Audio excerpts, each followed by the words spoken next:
সকলোকে নমস্কাৰ। মই ডক্টৰ শাহানুৰ আলম। আপোনালোকে বহুতে হয়তো মোক ৰিচেণ্টলি ফ'ল' কৰিছে। কিন্তু আপোনালোকে হয়তো মোৰ পৰিচয় নাজানে, মোৰ কোৱালিফিকেশ্যন কি, মই কি কৰোঁ আচলতে, বা এই পেজটো বনোৱাৰ মোৰ উদ্দেশ্যটো কি। চ' এই ভিডিঅ'টোত মই চমুকে এই কথাখিনি আপোনালোকক জনাবলৈ চেষ্টা কৰিম। মোৰ আচল নাম শাহানুৰ আলম। মই Guwahati govt homoeopathic medical college আৰু হস্পিটেলৰ পৰা 2020 চনত BHMS ডিগ্ৰী লৈছিলোঁ, bachelor of homoeopathic medicine and surgery, যিটো নেকি একমাত্ৰ ডিগ্ৰী যিটো নেকি গভট অফ ইণ্ডিয়াই বা চৰকাৰী হোমিঅ'পেথিক মেডিকেল কলেজৰ পৰা হোমিঅ'পেথি ছিষ্টেম অফ মেডিচিনত দিয়ে হোমিঅ'পেথিক ডক্টৰ হ'বলৈ। এল'পেথিক ছিষ্টেম অফ মেডিচিনত যেনেকুৱা আপোনালোকৰ বেচেলৰ ডিগ্ৰী হয় MBBS, তাৰপিছত তেওঁলোকে PG কৰিব পাৰে, পষ্ট গ্ৰেজুৱেট কৰিব পাৰে, MD কৰিব পাৰে। ঠিক তেনেকুৱা ইণ্ডিয়াত কেৱল এটাই ভেলিড হোমিঅ'পেথিক ডিগ্ৰী আছে, সেইটো হৈছে bachelor of homoeopathic medicine and surgery. 5.5 বছৰীয়া কোৰ্চ হয়। 2020ত পাছ কৰাৰ পিছত মই 1 বছৰ সময় ক্লিনিকেল এছিষ্টেণ্ট হিচাপে বিভিন্ন নাৰ্ছিং হোমত কাম কৰিছোঁ। তাৰপিছত মই নেশ্যনেল আয়ুষ মিছনৰ আণ্ডাৰত, চৰকাৰী এটা সংস্থাৰ আণ্ডাৰত চাকৰি পালোঁ। মোৰ পষ্টিং কোকৰাঝাৰত আছিলে, তাতো কিছুদিন মই চাকৰি কৰিলোঁ। কিন্তু এজ এ ডক্টৰ মই যিখিনি বিচাৰি আছিলোঁ, সেইটো মই না প্ৰাইভেট নাৰ্ছিং হোমত দিব পৰা আছিলোঁ, না মই আপোনাৰ চৰকাৰী চাকৰিত দিব পৰা আছিলোঁ। তেতিয়াৰে পৰা মই প্ৰাইভেট প্ৰেক্টিছ আৰম্ভ কৰিছোঁ আৰু আজি প্ৰায় 4 বছৰে হ'বলৈ ল'ল মোৰ প্ৰাইভেট প্ৰেক্টিছ কৰা। আৰু মোৰ এই পেজটো বনোৱাৰ যিটো মেইন উদ্দেশ্য আছিলে, সেইটো হ'ল যে হোমিঅ'পেথিৰ নামত অসমত বা গোটেই ইণ্ডিয়াত বহুত ফ্ৰড হৈ আছে। Fraud in the sense, homoeopathy আপোনালোকে যিবোৰ ষ্ট'ৰ দেখে, ফাৰ্মাচী দেখে বা যিবোৰ চেম্বাৰ দেখে, তাতে কোৱালিফাইড মানুহৰ চেম্বাৰ খুব কম আছে। যিটো BHMS ডিগ্ৰীধাৰী যিবোৰ ডক্টৰ আছে, তাৰ পৰিমাণ অনলি 5% মানহে হ'ব। বাকী 95% যিবোৰ হোমিঅ'পেথিক ষ্ট'ৰ আপোনালোকে চায় বা হোমিঅ'পেথিক যিবোৰ ফাৰ্মাচী চায় বা চেম্বাৰ আপোনালোকে দেখি থাকে, সেইবোৰ কোনো কোৱালিফাইড মানুহ নহয়। আৰু ৰোগী হিচাপে আপোনালোকে বেছিভাগে নাজানে যে কোৱালিফাইড ডক্টৰ কোন হয়, কোন নহয়।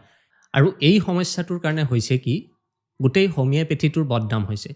হোমিঅ'পেথি প্ৰেক্টিছ কৰাটো এটা সহজ বিষয় নহয়। এজন MBBS যিকেইটা ছাবজেক্ট 5 বছৰত, 5.5 বছৰত পঢ়ি কেনে ওলায়, এজন BHMS ডক্টৰে ছেইম ৰাইটাৰৰ ছেইম কিতাপ পঢ়ি তাৰ উপৰিও 4টা হোমিঅ'পেথিক ছাবজেক্ট পাছ কৰিহে BHMS ডিগ্ৰী লয়।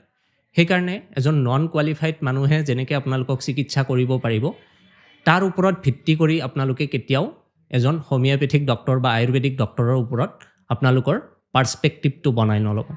মই একেবাৰে প্ৰেক্টিকেল মানুহ। মোৰ ইয়াতো কিছুমান পেচেণ্ট আহে, মই নিজে তেওঁলোকক উপদেশ দিওঁ যে আপোনালোকে এইটো বেমাৰৰ কাৰণে এইটো বিভাগৰ ডক্টৰক দেখুৱালে ভাল হ'ব।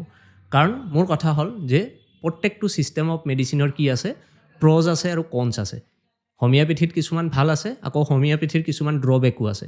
সেইটো আপোনালোকে একচেপ্ট কৰিব পাৰিব লাগিব। যেনেকুৱা মই ইমাৰ্জেঞ্চি কেছ নাচাওঁ, অকল পুৰণা বেমাৰবোৰহে চাওঁ। চ' ৰাইজৰ মাজত হোমিঅ'পেথিৰ যিখিনি ভাল আছে, সেইখিনি এজ এ কোৱালিফাইড ডক্টৰ হিচাপে মই আপোনালোকৰ মাজলৈ আনিব বিচাৰোঁ। 2-এজন মানুহক ইয়াৰ দ্বাৰা মই সজাগ কৰিব বিচাৰোঁ। আৰু নন কোৱালিফাইড যিবোৰ প্ৰেক্টিশ্যনাৰ বা ফাৰ্মাচী কৰি থকা লোক আছে, তেওঁলোকৰ ওচৰলৈ যাতে আপোনালোকে নাযায়, এটা প্ৰপাৰ গাইডেঞ্চ সহকাৰে আপোনালোকে যাতে এজন কোৱালিফাইড ডক্টৰৰ পৰা ভাল এটা ট্ৰিটমেণ্ট ল'ব পাৰে, তেতিয়াহে আপোনালোকৰ হোমিঅ'পেথিৰ প্ৰতি যিটো বিশ্বাস আছে, আস্থা আছে, সেইটো ঘূৰি আহিব।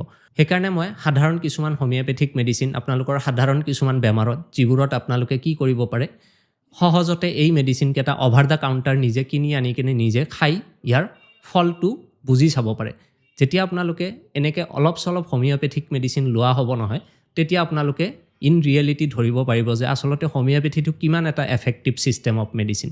মই ৰোগী নোচোৱাকৈ যিবোৰ বেমাৰৰ কাৰণে যিকেইটা মেডিচিন ভিডিঅ'ত ক'ব পাৰোঁ, সেইকেইটা গোটেই ভিডিঅ'ত উল্লেখ কৰি দিওঁ, তাৰ ফটো দেখাই দিওঁ।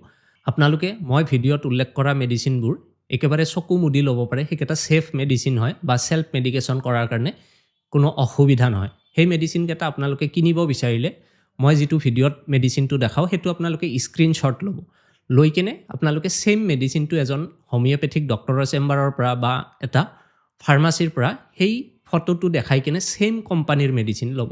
আপোনালোকে সদায় মেডিচিন কিনোতে চাব যে মই যিটো কোম্পানীৰ মেডিচিন দেখুৱাইছোঁ, সেই কোম্পানীটোহে ল'ব।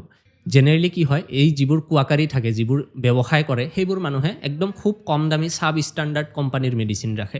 আৰু সেইকাৰণে মই কোৱাৰ পিছতো হয়তো সেই মেডিচিনটোৱে আপোনালোকে যদিও লয়, কিন্তু যদি বেলেগ কোম্পানীৰ লয়, কি হ'ব পাৰে, আপোনালোকে ৰিজাল্টটো সিমান নাপাবও পাৰে। তেতিয়াও মোৰ কিন্তু বদনাম হ'ব। সেইকাৰণে মই আপোনালোকক অনুৰোধ ৰাখিম যে মই যদি কেতিয়াবা কোনোবা এটা ভিডিঅ'ত মেডিচিন দেখুৱাইছোঁ আপোনালোকে তাৰ স্ক্ৰীনশ্বট ল'ব আৰু য'ৰ পৰাই কিনিব আপোনালোকে ক'ব যে মোক এইটো কোম্পানীৰ মেডিচিনহে লাগে, তেতিয়াহে আপোনালোকে এই মেডিচিনটো ল'ব। যে মোৰ এইটো উদ্দেশ্য নহয় যে মই অনলাইন মেডিচিন বিক্ৰী কৰিম বা মই অনলাইন ৰোগী চাম, সেইটো নহয়। মোৰ ভিডিঅ'ত ফোন নম্বৰটো দিয়াৰ মেইন উদ্দেশ্যটো হৈছে যে কোনোবাই যদি মোৰ ইয়ালৈ আহিব বিচাৰে বা আহিব পাৰে, মোৰ চেম্বাৰটো হৈছে ধুবুৰী ডিষ্ট্ৰিক্টৰ চাপৰ বুলি টাউন এটা আছে, সেইটো টাউনত মোৰ চেম্বাৰ হয়। মই জেনেৰেলি মোৰ ওচৰত থকা যিবোৰ মানুহ আছে, আশে পাশে থকা মানুহবোৰ আছে যিবোৰে ইজিলি আহিব পাৰে, সেইবোৰক টাৰ্গেট কৰিহে ফোন নম্বৰটো দিওঁ। এতিয়া আপোনালোকে মই ভিডিঅ'ত এটা মেডিচিন দেখুৱালোঁ, ভিডিঅ'ত মই গোটেইখিনি আপোনালোকক কি কৰোঁ ভালকৈ বুজাই দিওঁ। তাৰ পিছতো আপোনালোকে যে ফোন কৰে যে এই মেডিচিনটো ক'ত পাম, কেনেকৈ ল'ম, আপোনালোকে ভাবক মই লাষ্ট এক সপ্তাহত 1000ৰ ওপৰত ফোন পাইছোঁ। মই দিনটো চেম্বাৰত সময় দিব পৰা নাই, ৰোগী চাব পৰা নাই, ফোনটোতো মই অফো কৰিব নোৱাৰোঁ, কাৰণ আশে পাশে যিবোৰ মোৰ অলৰেডি পেচেণ্ট আছে সিহঁতেও ফোন কৰে, ৰিচিভ নকৰাকৈও থাকিব নোৱাৰোঁ। আপোনালোকে কাইণ্ডলি ফোন নম্বৰটো কেৱল এইটো পাৰ্পছতে ব্যৱহাৰ কৰিব যদিহে আপোনালোকে মোৰ চেম্বাৰলৈকে আহিব পাৰে। অহাৰ কাৰণে ঠিকনা আৰু টাইমটো জানিবৰ কাৰণে আপোনালোকে ফোন কৰিব। আৰু যিখিনি মেডিচিন মই ভিডিঅ'ত কওঁ তাতে একেবাৰে ডিটেইলছত মই বুজাই দিওঁ, তাতে সুধিবলগীয়া একোৱে নাথাকে। আৰু যিবোৰ মেডিচিন ছেল্ফ মেডিকেট কৰিব নোৱাৰি সেইকেইটা মেডিচিন মই কেতিয়াও ভিডিঅ'ত মেনশ্যনে নকৰোঁ। মোৰ ইয়াৰ পৰা কোনো ধৰণৰ মেডিচিন বিক্ৰী কৰা নহয়, কোনো ধৰণৰ মেডিচিন পাৰ্চেল কৰা নহয়, অনলাইন কনচাল্টেশ্যন নহয়। মোৰ এইটো পাৰ্মানেণ্ট চেম্বাৰ, স্থায়ী চেম্বাৰ। আপোনালোকে যাতে হোমিঅ'পেথিৰ বিষয়ে আৰু জানিব পাৰে বা হোমিঅ'পেথিক মেডিচিন দুই এটা শুনি কেনে ব্যৱহাৰ কৰি তাৰ বেনিফিটটো ল'ব পাৰে, বা যিবোৰ কুৱাকাৰী আছে সেই কুৱাকাৰীবোৰৰ পৰা যাতে আপোনালোকে দূৰত থাকিব পাৰে, সেইকাৰণেহে আচলতে মই ভিডিঅ'বোৰ বনাওঁ। আশা কৰোঁ মোৰ যিখিনি ক'বলগীয়া আছিলে আপোনালোকে সেইখিনি ধৰিব পাৰিছে বা মোৰ উদ্দেশ্যটো আপোনালোকে ধৰিব পাৰিছে। আশা কৰোঁ ভৱিষ্যতেও আপোনালোকে মোক এনেকৈ মৰম দি থাকিব, হোমিঅ'পেথিৰ প্ৰতি আপোনালোকৰ বিশ্বাসটো ঘূৰি আহিব আৰু আপোনালোকে নিজৰ জীৱনতো হোমিঅ'পেথিক মেডিচিন ব্যৱহাৰ কৰা হ'ব।